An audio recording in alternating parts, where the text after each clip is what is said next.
This is N. Venkat Kishore, Department of Mechanical Engineering, DBH Institute of Technology, Kavali. Here the helical gates. These are the separate gates which are of the teeth in the form of a helical around the gate. Two such gates may be used to connect two parallel shafts in place of spur gate. The helices may be right-handed on one wheel and left-handed on other wheel.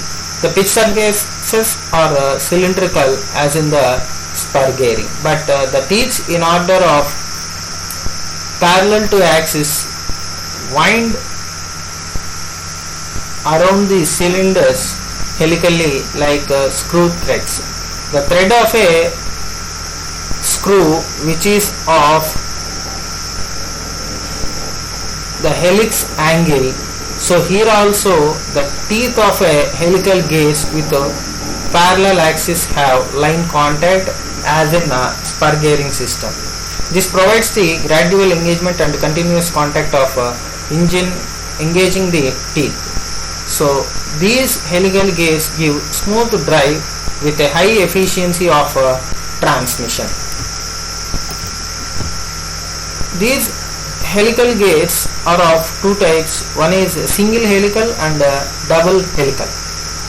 For single helical gauge, there is some axial thrust between the teeth, which is an advantage. So in order to eliminate this axial thrust, the double helical gearings are used.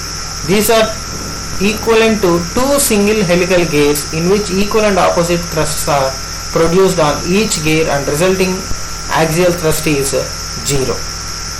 But some of the definitions are to be learned before going for helical gearing understanding. That is normal pitch and axial pitch.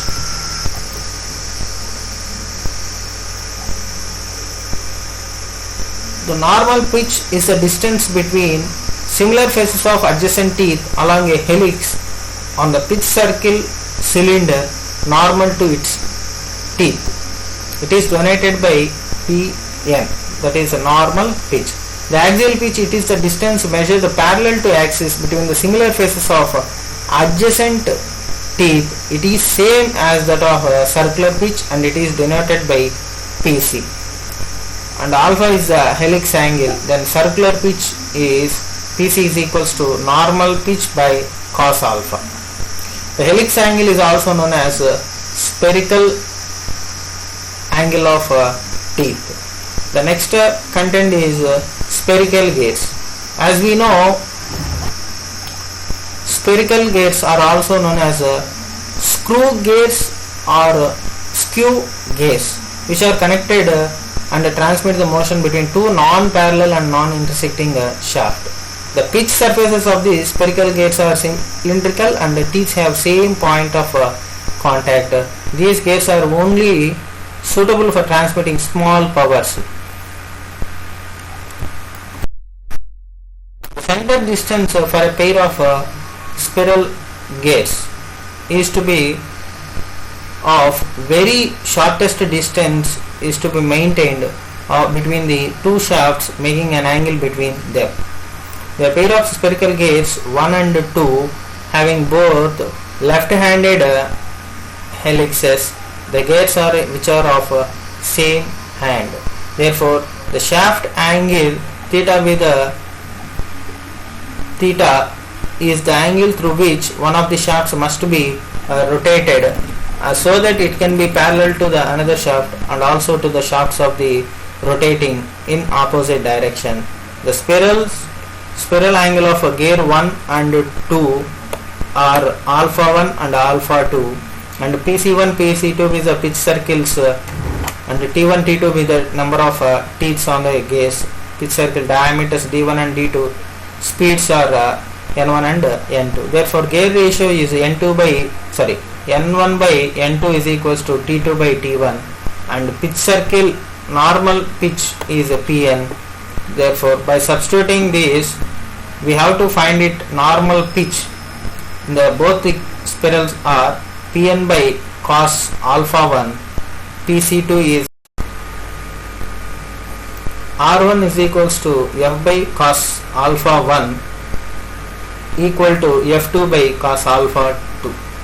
So based on these terminology or formulae, we have to finding the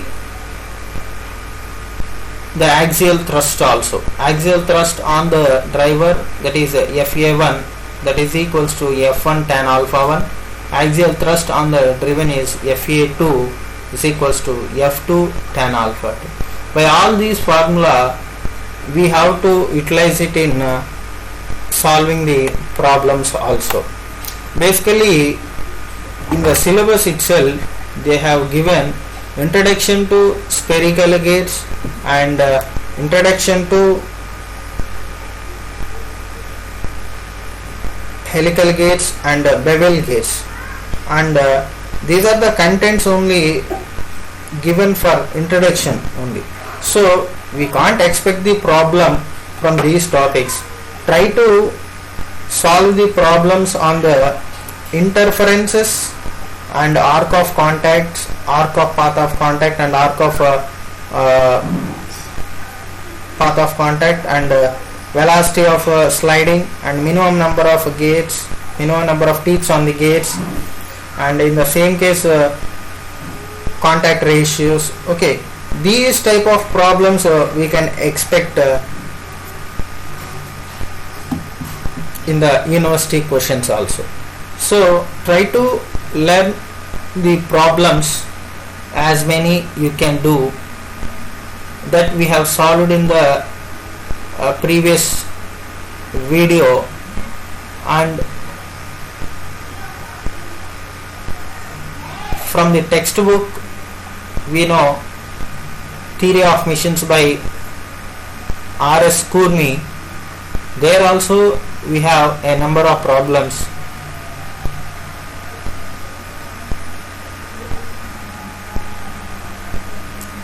For our JNTU point of view, for R15 regulation, the previous question papers we can download it and try to solve those questions.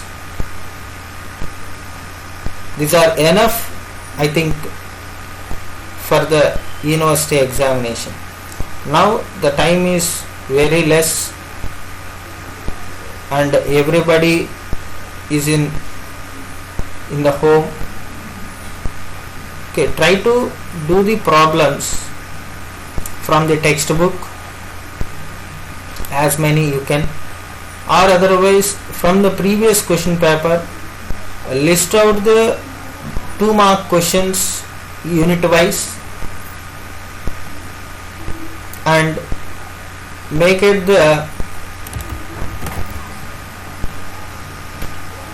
at the same time for 10 marks questions also.